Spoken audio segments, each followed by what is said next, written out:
日期8月22號。天天讚美神禱告文。聖經經文，到嗰日你必說耶和華啦，我要稱謝你，因為你雖然向我發怒，你嘅怒氣卻已轉消，你又安慰咗我。以賽亞書12章1節。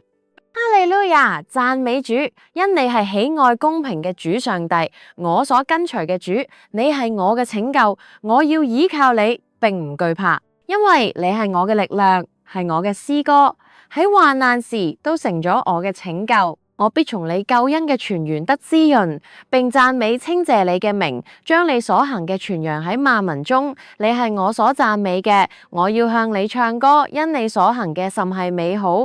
但願你嘅慈愛及信實普傳天下。全地嘅居民當揚聲歡呼，因為以色列嘅聖者乃為至大。人得存活乃在乎你，我靈存活都全在乎你，所以求你使我嘅心喺你面前永遠活住。